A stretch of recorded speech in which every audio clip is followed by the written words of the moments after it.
Le président Denis Sassou Nguesso s'est adressé mercredi à ses concitoyens à l'occasion de la fête nationale qui marque aujourd'hui les 64 ans d'indépendance du Congo-Brazzaville. Il a appelé la nation à la responsabilité à l'instar des pères de l'indépendance. Dans leur contexte,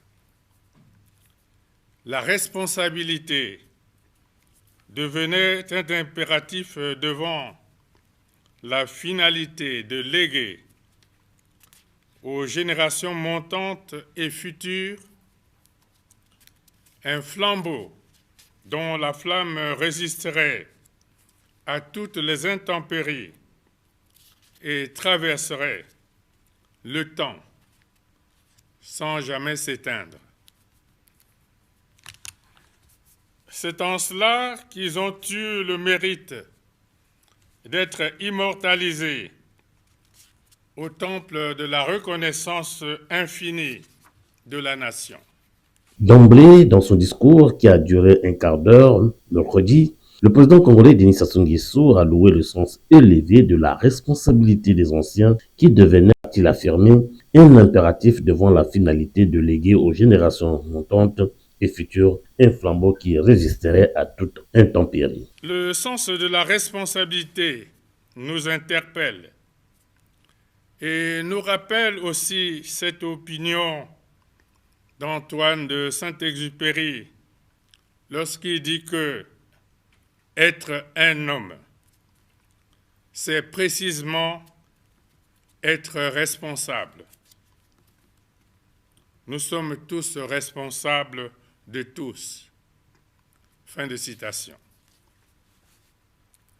Cela m'inspire de placer la célébration du 64e anniversaire de l'accession de notre pays à sa souveraineté sous le sceau de la responsabilité. Depuis lors, le relais a été pris par une génération d'aînés qui, au fur et à mesure qu'ils se sont succédés, ont assumé ou assument leurs responsabilités dans la construction de notre pays sur fond d'une ambition patriotique.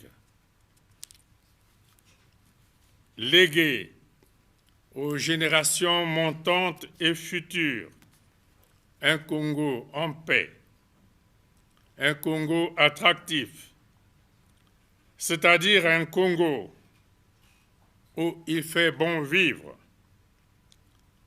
un Congo parfaitement visible dans un environnement international souvent instable.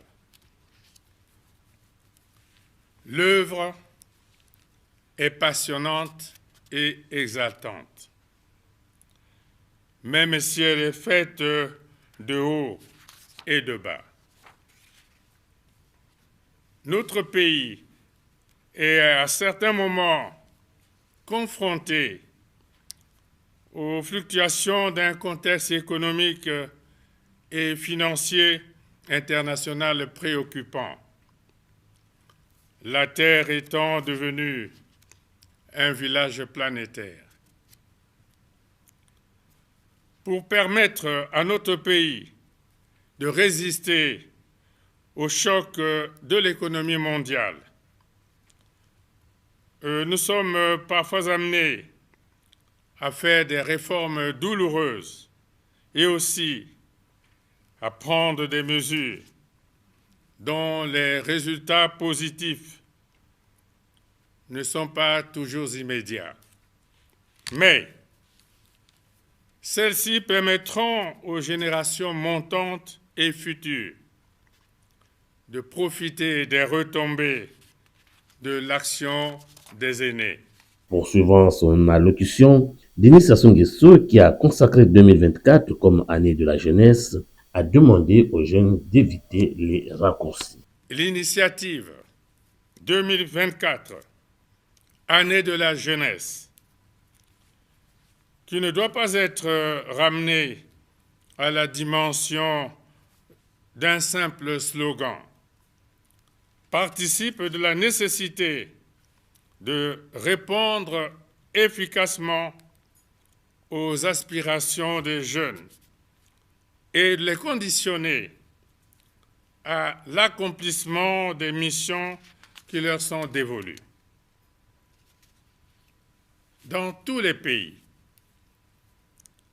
les attentes essentielles des jeunes s'articulent autour des grands axes ci-après: l'éducation et le développement des compétences, l'emploi et l'entrepreneuriat, la gouvernance, la paix et la sécurité, la santé des jeunes, le droit en matière de santé sexuelle et reproductive, l'agriculture, les changements climatiques et l'environnement. Il a également interpellé la responsabilité de l'État, mais surtout celle des jeunes, face aux conséquences nocives du changement climatique. Le chef de l'État congolais a présenté les forêts nationales comme l'avenir de l'humanité qui constitue l'or de demain à la fois pour leur bois et pour le carbone qu'elles séquestrent. Cette vision met en évidence notre responsabilité dans l'obligation de protéger les jeunes générations des calamités qui pourraient s'accentuer si ces questions ne sont pas prises en compte.